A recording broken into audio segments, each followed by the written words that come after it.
Guys, welcome back to my channel Pranati official. কেমন আছো তোমরা সবাই? আশা করছি ভালো আছো, আর আমি কিন্তু ভালো আছি।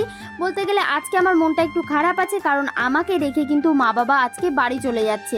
আর মা বাবা কেন বাড়ি চলে যাচ্ছে সেটাও তোমাদেরকে বলছি, দাঁড়াও আগে ভিডিওটা দেখো। তো আমি কিন্তু এখানে একা নেই, আমার সাথে কিন্তু দিদিও থাকছে, কারণ দিদিকে আমি বললাম যে না না তুই চলে যাস না, তুই চলে গেলে কিন্তু আমিও বাড়ি চলে যাব। তো দিদি বললো আচ্ছা ঠিক আছে তাহলে আমিও থাকছি। তো আমি আর দিদি মিলে এখন দেখো রাস্তাতে দাঁড়িয়ে রয়েছি। ওইদিকে কিন্তু মা বাবা ভাই বোন সবাই রেডি হয়ে অপেক্ষা করছে টোটোর জন্য। আর এদিকে কিন্তু দেখতে দেখতে টোটো চলে এসেছে। আর জানো তো আজকে আমার বোনের মনটা একদমই ভালো নেই, কারণ বোনের একটুকু ইচ্ছা ছিল না যে ও বাড়ি যাবে, কিন্তু ওর কিছু করার নেই। ওর যেহেতু কম্পিউটার ক্লাস আছে তাই জন্য কিন্তু ওকে বাড়ি যেতেই হবে। আর বোন মামা বাড়িতে আসলে প্রায় 1 মাস মতো থাকে। এবার যেহেতু দুদিন থেকেই বাড়ি চলে গেল তাই জন্য কিন্তু ওর মনটা একটু বেশিই খারাপ। আর জানো তো বোনের কিন্তু আসার একদমই ইচ্ছে ছিল না। তো মা বোনকে বলছে যে এখন চল, সামনেই তো রথ আসছে, তো রথে আবার আসবি। কারণ আমার মামা বাড়িতে কিন্তু অনেক বড় করে রথ হয়, আর এখন না রথের রং করা চলছে। তো সেই ভিডিওটা কিন্তু আমার করাই হয়নি। আমি ভেবেছিলাম তোমাদের সাথে শেয়ার করব, কিন্তু কি আর করা যাবে, ভিডিওটা যখন করিনি সেটা তোমাদের সাথে শেয়ার করতে পারলাম না। যদি রথে মামা বাড়ি যাই তো অবশ্যই তোমাদের সাথে আমি শেয়ার করব। তো এবার তোমাদেরকে বলি যে মা বাবা বাড়ি চলে গেল কেন। আসলে আমাদের একটা ছোট দোকান আছে, তো সেই দোকানটা কিন্তু দুদিন বন্ধ রয়েছে, তার কারণে অনেক কাস্টমার কিন্তু ফোন করছে, তাই মা বাবা চলে গেল। আর এখানে কিন্তু আমরা সবাই দাঁড়িয়েছিলাম, আর ওই যে মাদের টোটো যাচ্ছে, তো মাকে টাটা করে দিলাম, সবাইকেই টাটা করে দিলাম।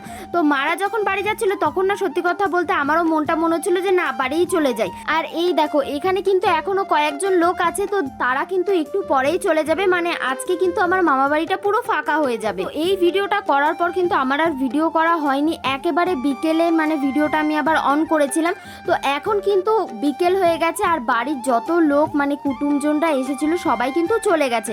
থাকার মধ্যে শুধু রয়েছি আমি আর দিদি। তো আমরা কেন থেকে গেলাম তোমাদেরকে বলি। আসলে আমার মামার মেয়ে মানে পূজাদি এসেছে, তো পূজাদি বলছে যে এতদিন পর তোদের সাথে দেখা হয়েছে, তো তোরা থেকে যা, আমার একা একা না হলে আবার ভালো লাগবে না।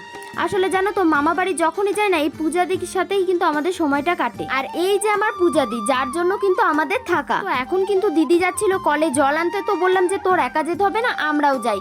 আর বিকেল বেলা না এক জায়গায় বসে থাকতে সেরকম একটা ভালো লাগে না, তাই দিদিকে বললাম যে চল তোর সাথে আমরাও যাচ্ছি। আমরাও বলতে আমি আর আমার 2 দিদি। তো চলো একেবারে কলে গিয়ে দেখা হচ্ছে। আর এখানে দেখো দিদি আমার হাতে দিয়ে দিয়েছে একটা ব্যাগ। তো আমি বললাম যে এই ব্যাগটা দিয়ে আবার কি হবে, আমরা কি বাজার করতে যাচ্ছি নাকি। তো দিদি বলছে যে না না এই ব্যাগটাতে করে জল নিয়ে আসবো। আমি বললাম জল নিয়ে আসার তো তুই ব্যাগ আলাদা নিয়েছিস। ও বলছে যে না এখানে অর্ধেক বোতল নেবো, আর অর্ধেক বোতল অন্য আর একটা যে ব্যাগ নিয়েছি তো ওটাতে নেবো। আর এই দেখো এখানে কিন্তু আমার মামা বাড়িতে আসলে এখান থেকেই জল খাই, কারণ আমার মামাদের যে কল আছে সেই কলে না অনেক আয়রন আছে, তো তার কারণে কিন্তু আমরা সেই জলটা খাই না। আর দেখো আমাদের কিন্তু জল ভরা হয়ে গেছে, আর এখন আমরা যাচ্ছি বাড়িতে। তো দিদিকে আমি বলছিলাম যে তুই একা একা সাইকেলটা নিতে পারবি না, চল তোকেও আমি ধরে ধরে নিয়ে যাচ্ছি। তো দিদি বলছে যে না রে আমি একাই পারবো। তো আমি বললাম যে না আমি তোর হাতটা ধরে রাখি। আর দেখো দিদি এখানে কিন্তু পড়েই যাচ্ছিল, আমি আবার দিদিকে বলছি বাচ্চা মেয়ে পড়ে ঠরে যাবি, চল আমি তোকে ধরেই নিয়ে যাই। আর ওই দেখো ওই মাঠটাতে কিন্তু সব বাচ্চারা খেলছে, আর এই জায়গাটা কিন্তু দেখতে আমার খুব ভালো লাগে। মানে মামা বাড়ি আসলে আমি এখানে দাঁড়িয়ে দাঁড়িয়ে দেখি। এই দেখো আমাদের আবির পাপাকে নিয়ে কিন্তু এখন আমরা একটু ঘুরতে বেরোবো। তো কোথায় ঘুরতে বেরোবো সেটা তো তোমাদেরকে বলবোই। আর ওখান থেকে না আবির সোনা কি কি যেন বলছিল, আমার ঠিক সেটা মনে নেই। আর এখানে কিন্তু কাছে এসে আমাকে ডাকছে যে চলো মানে ঘুরতে যাবো, প্লিজ চলো না। আর দিদিকেও ডাকছে। তো আমি বলছিলাম ঠিক আছে ঘুরতে যাব, তুমি কি খাবে বলো। তো আমাকে বলছে মানে আমি না কুরকুরে খাবো। তো এখন দেখো আমরা ঘুরতে চলে এসেছি। আর এখানে আমাকে দিদি ওর ফোনটা দিয়ে কিছু একটা করতে বলেছিল যে এটা আমাকে একটু ঠিক করে দে, তো সেটাই কিন্তু আমি ঠিক করছিলাম। আর জানো তো এখানে এত সুন্দর হাওয়া দিচ্ছিল সেটা তোমাদেরকে কি বলবো।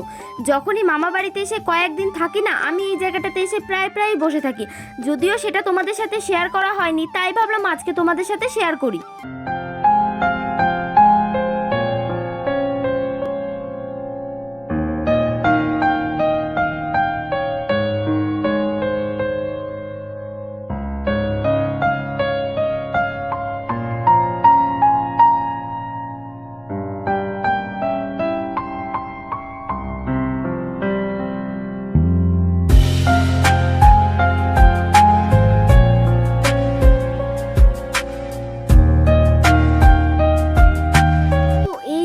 জায়গা, মানে এটা হচ্ছে একটা ছোট নদী। আর এখানে না সত্যি কথা বলতে বসে থাকতে আমার ভীষণ ভালো লাগে। তাই আর দেরি না করে কিন্তু আমি বসে পড়লাম। আর তোমরাও কিন্তু আমাকে কমেন্টে জানিও যে তোমাদের এই জায়গাটা কিরকম লাগলো। আর তোমাদেরকে আমি নদী বললাম, তোমরা তো ভাবছো যে এখানে আবার জল কোথায়। আসলে এখন যেহেতু গরমকাল পড়ে গেছে, গরমকালে কিন্তু এই নদীর জল শুকিয়ে যায়, তাই কিন্তু জল নেই। আর কিছুদিন পর যেহেতু বর্ষাকাল পড়ে যাবে, বর্ষাকালে কিন্তু এখানে বসে থাকার মজাটাই আলাদা।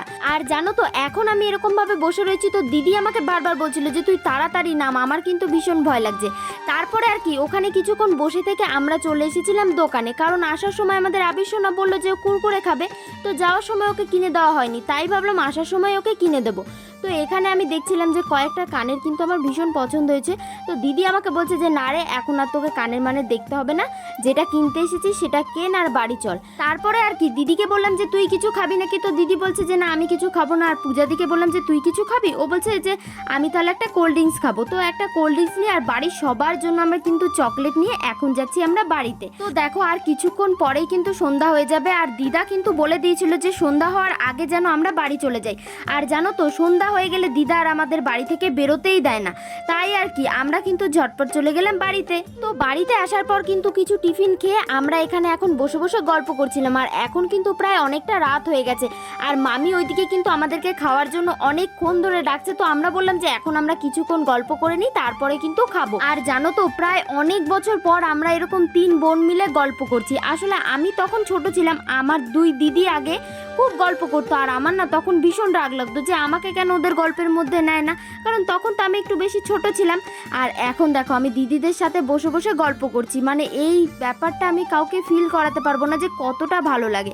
তো দিদি আমাকে বলছিল যে এখানে না তোকে দেখতে বেশ ভালো লাগছে, তাই কিন্তু আমি একটু পোজ দিয়ে নিচ্ছিলাম। তো দিদিকে আমি এখানে যখন ক্যামেরাটা ঘোরালাম, তো দিদিকে আমি বলছি তুই যদি এখন মুখ লুকিয়ে দিস দেখবি তোকে কেমন দিই। তো দিদি এখানে কিন্তু তোমাদের সবাইকে টাটা করে দিচ্ছে, আর আমিও তোমাদেরকে বলছি চলো টাটা বাই বাই। আজকের ভিডিওটা এখানেই শেষ করছি। ভিডিওটা যদি ভালো লাগে তো অবশ্যই like comment share and subscribe করে দিও। চলো বাই, দেখা হচ্ছে নেক্সট ব্লগে। Good night.